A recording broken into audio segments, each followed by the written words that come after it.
easier debating what is debated up here all the time when we have hard figures and you can say, we can't afford this, we can't afford that, because back in May we were 300,000 in the hole. I just don't understand why it's coming up in September. Yeah, I heard you the first time.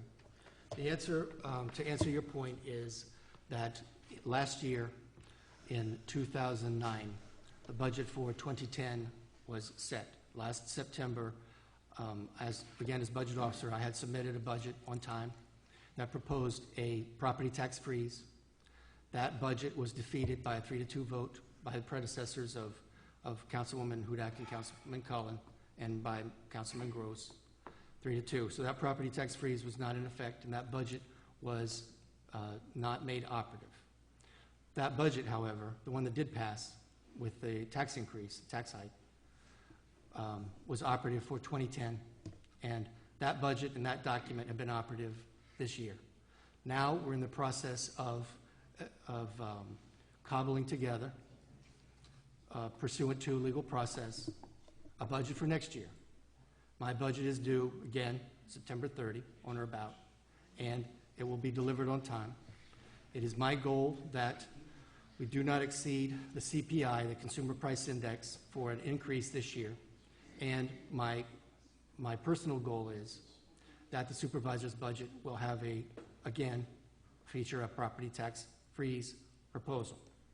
I'm hopeful that the property tax freeze that I anticipate in the supervisor's budget will be well received by my colleagues, or at least by a majority, and we'll be able to spare taxpayers going forward into next year another tax hike. And that is the context in which we are discussing this at this time. Okay, that didn't answer my question. Just basically, how do we get to September and finally here we're $500,000 in debt? How did that happen? I understand, and I'm looking forward to seeing your budget, but that doesn't answer why we're in the place we're at in September. And that's my concern, because I think maybe if we knew about it earlier, the rest of the board, we could have taken proactive actions to maybe reel in some spending. And now it's we only have 3 months left in the year. It's a little hard to do that right now. But we're going to have to do definitely try to tighten the belt between now and the end of the year. I agree, Councilman. And it is unfair to say that this is the first time that a light from heaven has shone down on this matter, because if we examine prior meetings, I and certain of my colleagues have repeatedly mentioned the Office of the State Comptroller is in Town Hall. The Office of the State Comptroller has severe reservations about how the town is spending money and how much we're spending. The Office of the State Comptroller raised a red flag on the railroad tracks that the unexpended fund balance might be depleted by the end of the year, and this is not new news. So for you to assert that it is new news, perhaps you missed that meeting, you were out of class that day, or perhaps you're doing it on purpose, I don't know, but it isn't new news. We've talked about it for some period of time. Has anyone on the board heard any of these figures before, as far as being in the hole? Lynn, you're not allowed to poll the town board. All right. Now. Well, I might have missed a meeting. If any meeting. of the councilmen would like to speak to this issue, they may. And if you have a point to make, it's late. I ask you to make it and take your seat, please. If I could just add, though, Sure. on that note, this person from the controller's office that is here never Bob, it was a contacted team. me. It was Well, a team. I never had any conversations with them at all. And, they had my email address. I sent them an email. They sent me an email, asked me one question about one issue. And Which issue was that, Bob? It was in reference to the town attorney and what his position and responsibilities were. Thank you, sir. Which I asked them. And I then never heard from them again, never spoke about any other issues. You keep referring to this report, which I'd love to see, never see. Bob, as I mentioned earlier, they have not generated a written report yet. I'm waiting for it too. We have their oral briefing, and that's what we're discussing. Okay. My one last point is this. I think RFPs are overdue, and I think it'll be very positive. But I would like complete transparency, and therefore I would like to know who's contributed to whose campaign. But until SOS files their campaign expenditures, we won't know that. The public will not be privy to that. Is there any intention to file financial disclosures for your campaign. Lynn, this body is meeting as the Southeast Town Board tonight, and I'm the Southeast Supervisor. We're talking about municipal expenditures and municipal revenues. If you want to have a political conversation as the chairwoman of the Democratic Committee, Putnam County Democratic Committee, we can do that at a later date. We can do that in a different venue. I will note that the chairman of the Putnam County Republican Committee is not here trying to raise political issues and whatnot, Mr. Scannapieco.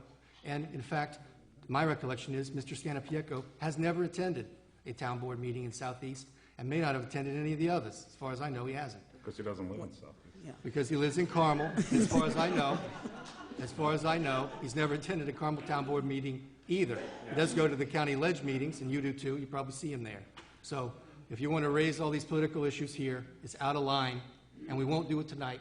But I will have that conversation with you in a different venue at a different time. I don't think it's a political, it's just a question. I think it's a fair question because Supervisor, you stated that none of these individuals have contributed to your campaign. It's just a matter of, you can look online, and I think that there's I don't know if you've looked, Lynn, online as far as what the contributors are, et cetera. I do know that when I ran, it was an open book and transparency, so I'm not quite certain whether there's nothing online or I'm certain that you can look online. So it's just a matter of just confirmation as to what you said. I don't think it's a political issue. It's something that you said, and she just wants an answer. It is a political issue.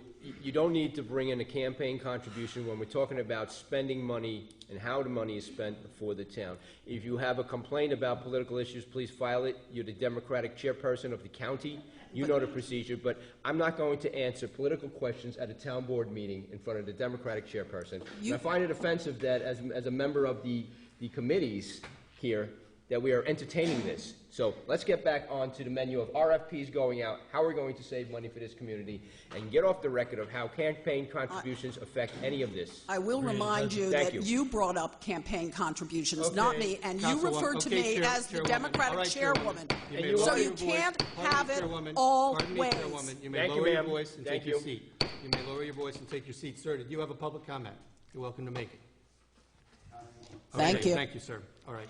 Then, let's move on. Okay, Item, I no, just Bob, wanna- no, Bob. No. I Let's want go to item, speak for a second. item 10. I'm not talking Bob, about let's go- item 10. RFPs. Something else that came up, I found out about in reference to saving money. Okay, go ahead. Several months ago, the town board voted to participate with something called the Hudson Valley Purchasing Group, where we would be able to go out and look at, bidders can look at things we need.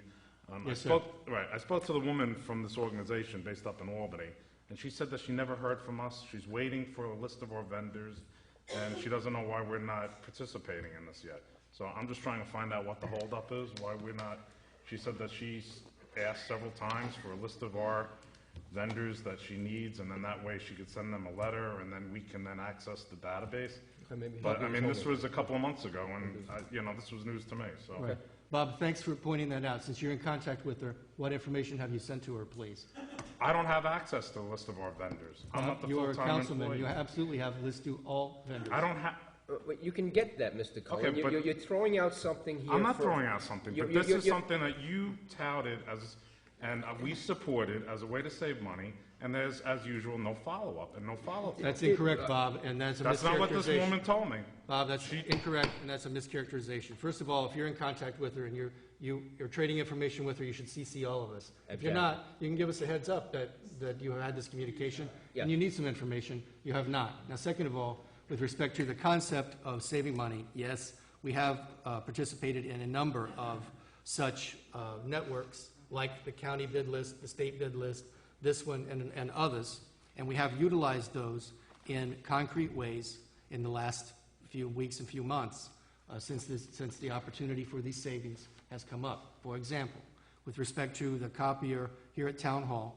we examined the state bid list, the county bid list, we contacted various vendors, and we had the absolute lowest price, no question, on the copier. And I'd like to commend our assistant, Nancy Kaufel, for handling that. And in addition, Nancy is arranging to get the old copier at a de minimis cost from the present vendor for a town asset at a different location, 1 Main Street. So hopefully we'll get that for free. That's what Nancy's working on. They've come down from about $2,000 already. She saved us $1,000. There is a concrete impetus to save money. There we Well, are. Nancy, could you contact this woman and give them a list of the vendors, or, I don't know what the holdup is. Rob, I believe it's all done. When was As it of done? when? Nancy said it was all done. Okay, well, this is today. It's more complicated, just give her, it's a lot more complicated. Well, she said that she hasn't heard anything from me, and she asked me what the story was, so. So we had comment from the Special Districts Coordinator and the Town Board Assistant that it's been done, and it's not as simple as Councilman Kellum's making it sound. I say that, not to repeat, but only because they didn't have microphones, to let you know. All right, item 10, Route 22 widening update. Last night... We didn't do 9. We didn't do 9 yet. Okay, let's do 9. Thanks, Roger.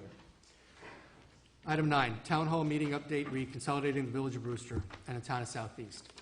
About a week ago, more or less, we had last Thursday, we had a Town Hall meeting here to discuss with the public, with our constituents, possibility of either consolidating the Village of Brewster and the Town of Southeast, or dissolving the Village of Brewster and having its government operations taken over, in essence, by the Town of Southeast.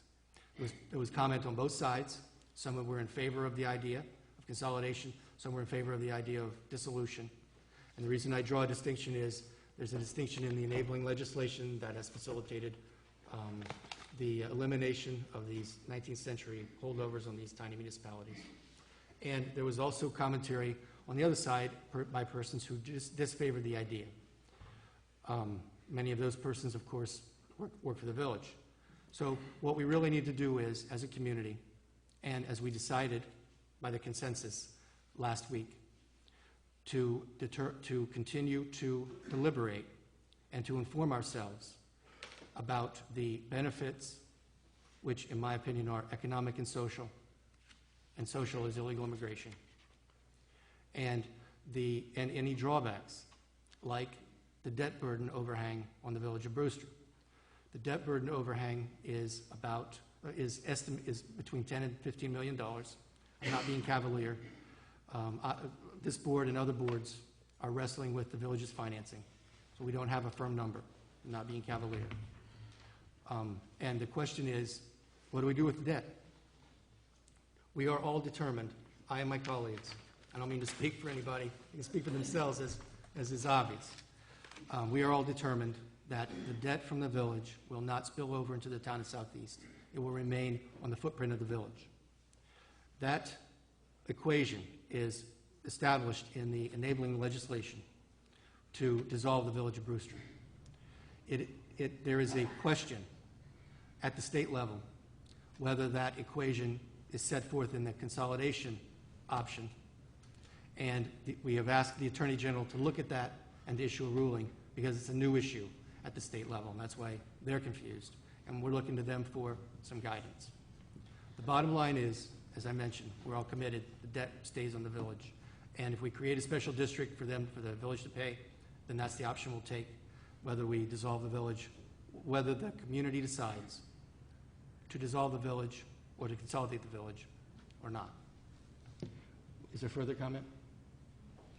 I think the only consensus that I heard at the last Thursday's meeting was that we were certainly not imparting information like it was promised, that we really didn't know what we were doing, that we weren't leading appropriately, and apparently their petitions are being circulated in the village and town already that are seeking that there be a dissolution, a consolidation, and a referendum prior to us having enough information. What I said, and what was echoed by Councilmember Cullen, was that we don't have enough information. In fact, there was a statement made, I believe by you, Supervisor Wrights, that there is a large debt in the village, and and Mayor Schoenig was here, and what he said was that actually the city owes the village money. So we really didn't have a whole heck of a lot of information. I think one of the members of our audience tonight was one of the